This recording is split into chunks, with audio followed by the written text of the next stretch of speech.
Here's what we're talking about today on Daily Blast Live. Today, we are taking a deep dive into the world of scams, sharing stories of people manipulated by con artists.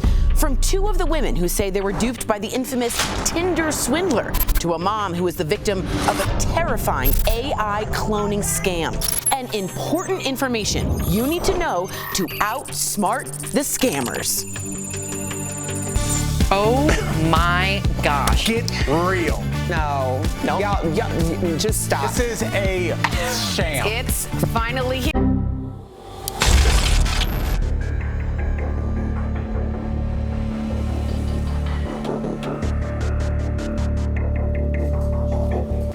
Wow, a powerful open.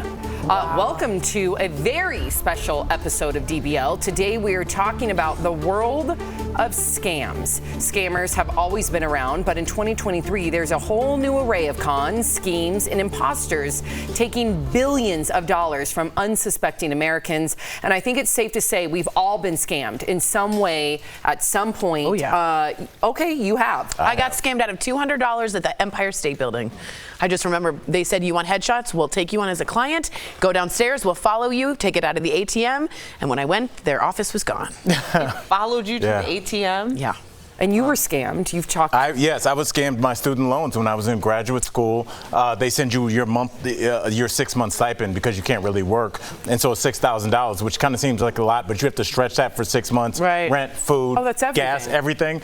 And my check was late, and a check showed up in the exact same color envelope and the exact same kind of. And this is the mid-aughts, and so then I realized it was a predatory loan, and I couldn't pay it back because I didn't have a job. And this is back before consumer protection, so they would call and like curse at you, and like this is South Florida, so it was like the Wild West. So I went through it, so I really relate to this. It's sophisticated. Wow. It really is. So first up, we are talking about romance scams. This is a process of gaining someone's trust and affection, usually through a dating app, and then using that pretense to ask for money.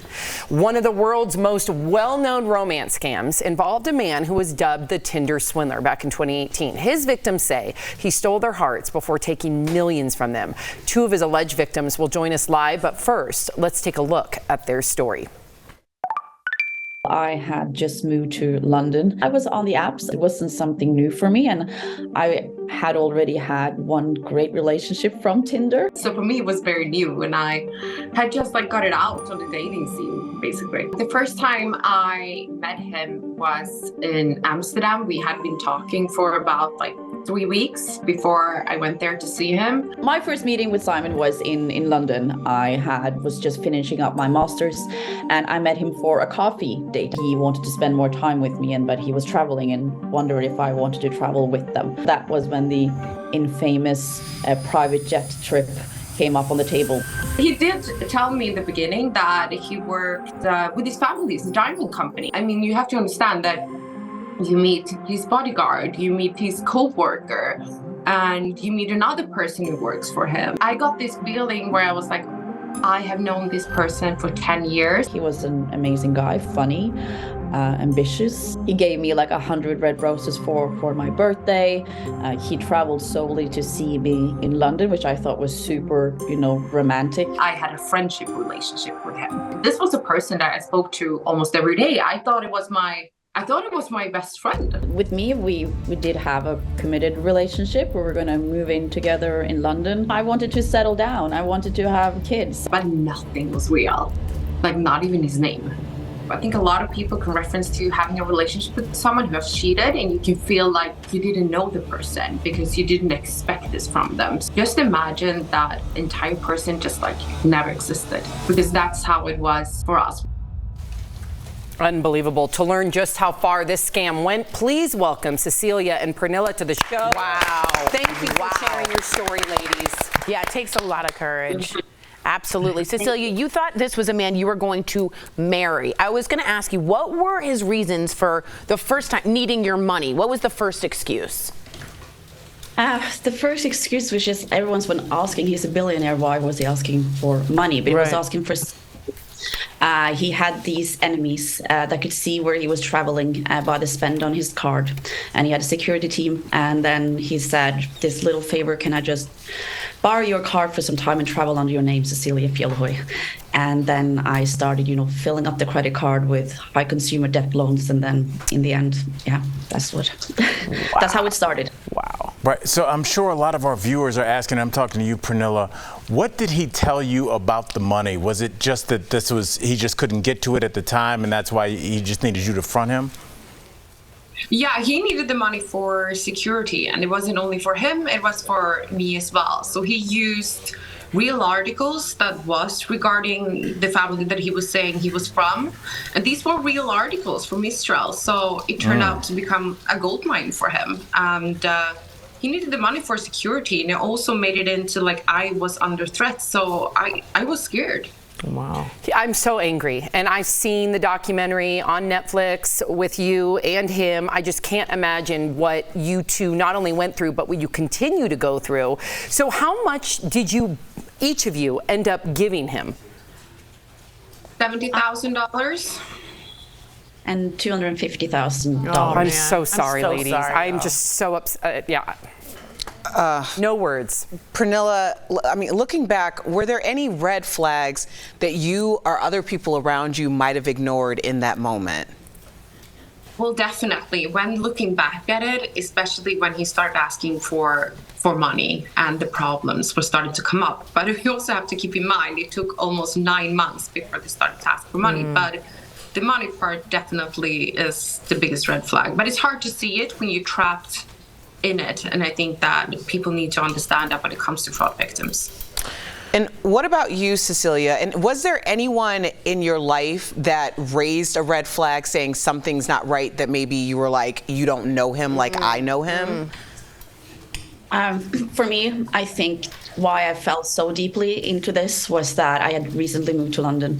So I had no one that actually knew how far and deep into this I was. And it was the same thing, like the red flag is that you're giving him, I gave him my credit card. I kept giving him money.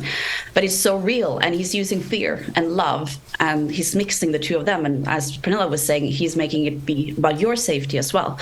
So it ends up really, really badly. But you recall it that you're in the rat wheel and you can't see it from the outside. It's almost like jumping off. It's just impossible because you can't see straight. Right. He's got that we're in this together kind of. Right. Not only that, but the biggest thing that stood out to me is the idea that they could be isolated. Right. Because they don't and have vulnerable people around. She has nobody there to help. And he's an expert manipulator. Okay, so DBL Nation, stay with us. When we come back, we will continue our conversation with Cecilia and Pernilla, and they will tell us how they discovered the truth. Wow. We'll be right back.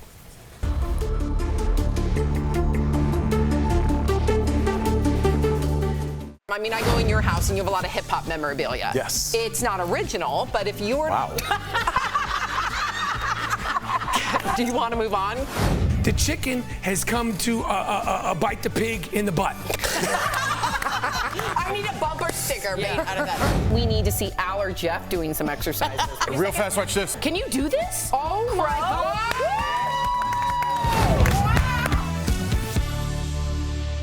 Summer vacation season is in full swing, and as families head to the beach, you may have heard the old advice. If you get a cut walking on a shell, or maybe you just have a blister, go rinse it in the ocean. The salt water will clean the wound.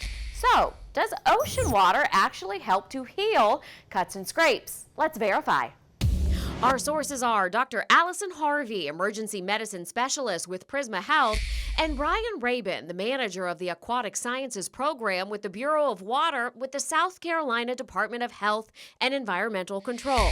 Let's start with the water. During the peak summer months, scientists from DHEC study bacteria levels in the water off South Carolina's coastline. One of the staff members goes out to one of these stations, and they actually go about knee deep into the water. So you get where children could be playing and starting to get their heads under the water. And so that's where we choose that depth for the collection. And per EPA guidelines, if the sample comes back more than 104 colonies per 100 milliliters of water, DHEC issues a short-term advisory. Dr. Allison Harvey says one bacteria in the water called Vibrio can send people to the ER. The most concerning one that I think a lot of people have probably heard of is Vibrio. What a lot of people don't realize is you can catch these same Vibrio bacteria in the ocean, and they're very common contaminants, particularly in the summer and in warmer waters. So why all the confusion about salt water helping a wound? It depends on if the salt water is sterile or in an ocean, because we use sterile salt water in the hospital all the time. So we can verify, while sterile saline water is good for cleaning a cut, the ocean water is not. But Dr. Harvey says not to let that ruin your trip to the beach. If you do have an open cut, make sure it's fully covered. With your Verify, I'm Andrea Mock.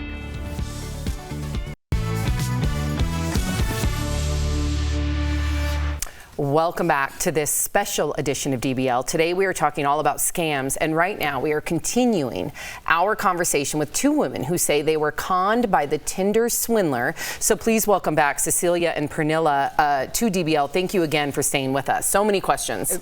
A lot of questions. Cecilia, when did Simon's lies start to unravel, and what happened when you finally confronted him? Well, he had been working on this big deal, and when in the end he lost it, and everything just went wrong, nothing ever went right. So my body physically started to tell me, and I almost threw up. I went to work. I was working 100%, so I went to work every single day. And in the end, you just knew he changed personality. He started gaslighting me, saying that I should be by his side because I got invoices, I needed to pay. And that's when I contacted Amex in the end and asked and said that I understood that he had defrauded me. And they told me that, yeah, he was a long-time fraudster. So they were the ones who broke the news to me. Amex. I can't imagine what you were feeling. Pernilla, how did you find out about the truth? Well, it all unraveled for me due to Cecilia contacted the news reporters in Norway, Vidi, who did the original piece of the Tinder swindler. So I found out the truth through a reporter, which was very sad due to so much police, credit cards, companies knew about me. So I found it quite sad that no one had reached out and really trying to prevent the ongoing fraud. And I think that a lot of these institutions need to take more responsibility of what is really going on for these fraud victims. Wow. Well, Cecilia, I have to ask you this because we're talking about all these things that have happened in the past, but I think myself and the audience included wants to know, how does this affect your day-to-day currently, post this relationship ending? I think for both me and Pernilla, it's just a horrible thing having trusted someone when it comes to emotional scams. It's not only the money that's being lost, which has affected our lives tremendously, but it's trusting people again and feeling. We are doing okay now, but of course there's still a lot of extra debts coming after this. We had lawyer fees, so it's an ongoing battle. It's been 5 years, and I don't think it should have been that we have to fight this much to get justice. But yeah, that is the situation. Of course, you're healing from it, but I think that's an important thing for us to say. I have a quick follow-up question. Have you thought about seeking any therapy or anything in terms of future relationships, making sure that you're able to trust again? Yeah, I think we as together as a team have become our best therapists together against sometimes, because you're never the strongest alone, and we do understand each other on a different type of levels. That's amazing. Cecilia has been my best therapist, and also making the movie was a really good therapy for me. It was amazing. It was cathartic for both of you. I have this question. A lot of people, just on our chat are so in favor of you guys and are so angry. I am too. And Simon denies all of these allegations. He's never served jail time for these crimes against you ladies, which again makes me hot. He has served time for other fraud charges, but for both of you, what does justice look like in your case? What would you want to see, your fantasy? I mean, justice have changed through the years from him getting caught and doing jail time from what he did for us. I mean, it became the battle for all fraudsters. It's not only about him. And I think justice for us is that we want to make a positive change and talk about it as much as possible. And also to get the apps, the owner of them, to take responsibility as well, to really work with the identification of, to see that this is the real person that you were talking to as well. I think they need to take a lot more responsibility, but it has changed during the years, and it is very sad that he's hiding in Israel and trying to stay away from the justice still. Justice will eventually be served. Has to. It has to. DBL Nation, to watch this entire story, check out The Tinder Swindler on Netflix. You can also check out these ladies' websites by scanning the QR codes on your screen right now. Also, visit Cecilia's nonprofit that helps fraud victims. Wow. Go to lovesaid.org. Ladies, thank you so much for joining us today. We appreciate you Such both. courage. Thank you. Great job, guys. Thank you for having us. Thank you. Coming up on this special edition of DBL, we are talking about what you need to be on the lookout for to protect yourself from scammers. Stay with us.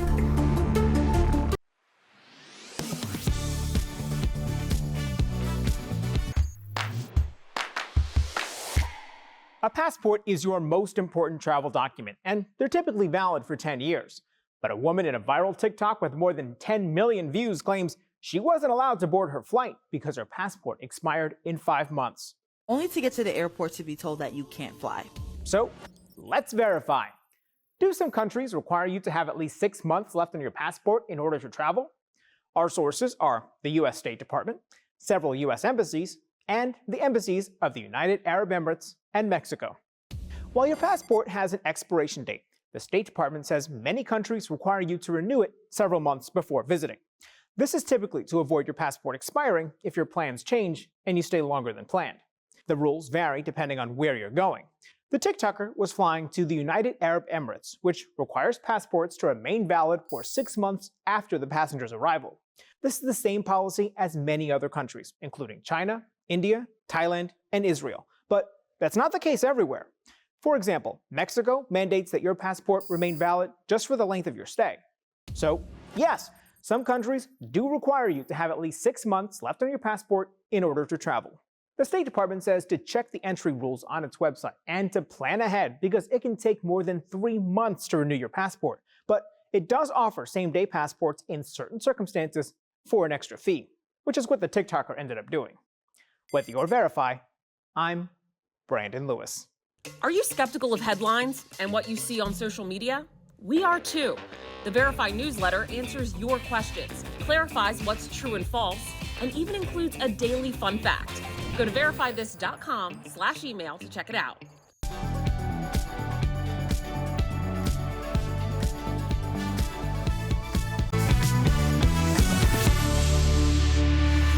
Welcome back. With so many scams around, it can be difficult to know what the best plan of action should be. So thankfully, we have an expert here to guide us through this world of digital deception.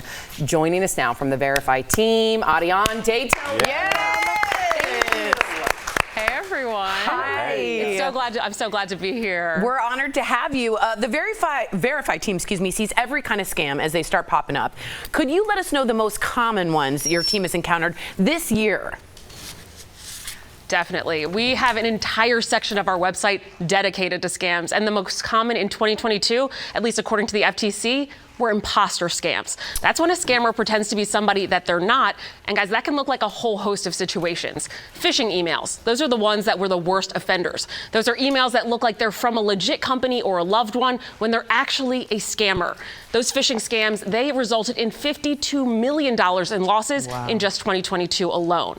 There's also Social Security scams. That's when somebody contacts you falsely claiming to be with the Social Security Administration. They get you to share your Social Security number and other personal details, which then allows them to steal your identity.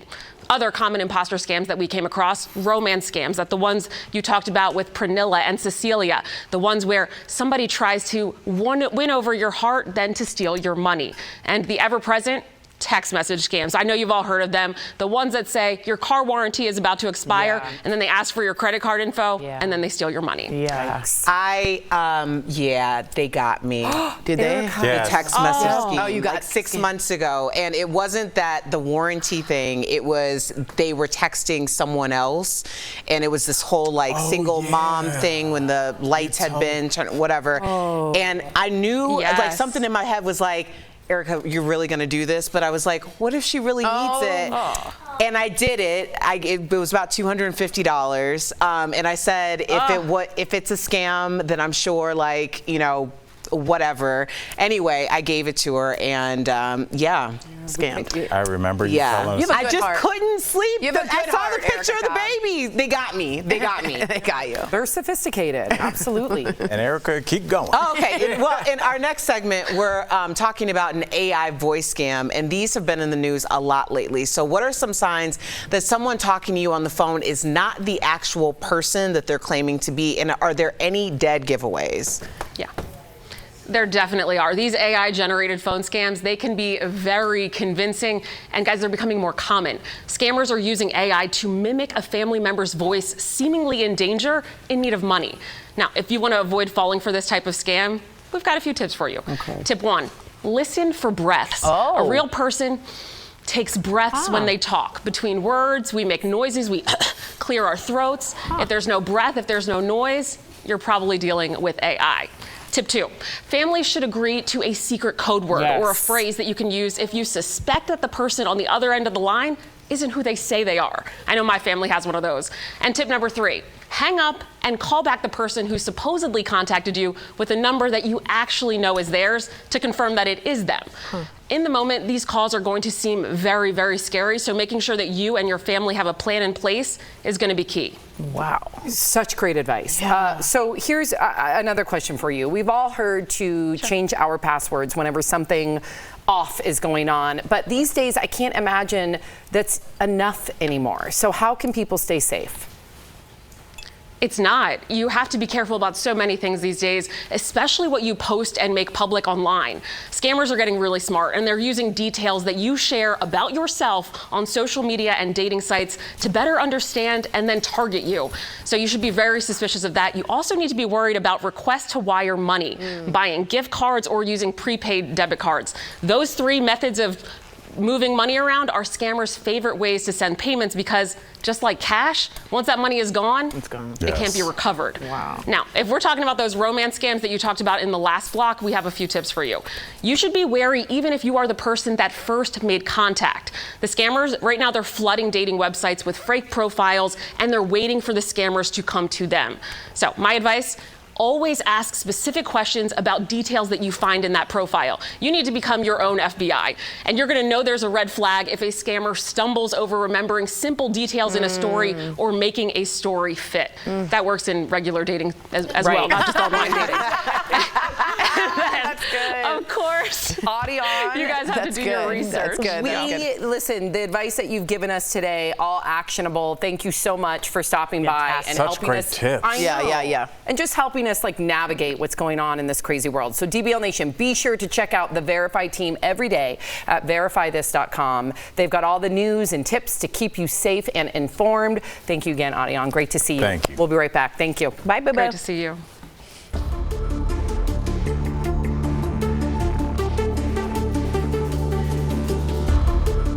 For decades, Americans have believed that using hot or warm water would ensure that their clothes came out of the washing machine clean.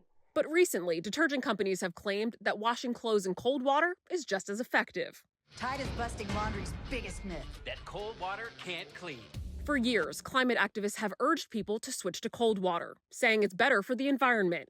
Energy Star says heating water accounts for about 90% of the energy needed to run a washer. So, less hot water used, more energy saved. So let's verify. Is washing clothes in cold water just as effective as washing them in hot water?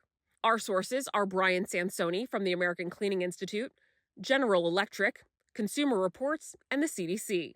Brian Sansoni says advancements in technology for both detergents and washing machines mean cold water can not only get the job done as well as hot water, but cold water is actually better for your clothes in addition to the environment. It certainly can lengthen the life of your fabrics and save energy. Tests conducted by Consumer Reports that compare the efficacy of detergents at different temperatures confirm that you no longer have to use hot water to get clothes clean. And General Electric, a company that makes washing machines, says cold water can remove tough stains like grass and blood just as well as, if not better, than hot water. Very simply put, cold water washing is good for your clothes, good for your wallet, and good for Mother Earth. So we can verify, yes, washing clothes in cold water is just as effective as using hot water. If someone in your house is sick, our experts, including the CDC, suggest using hot water to ensure that germs don't spread. But for your practical everyday laundering, cold water does the trick. With your Verify and a lot of laundry to do, I'm Ariane Till. Walk into your favorite store and you'll see a wall of choices to protect your skin from the sun. A Verify viewer texted us asking about the difference between spray-on and lotion sunscreens. So let's verify.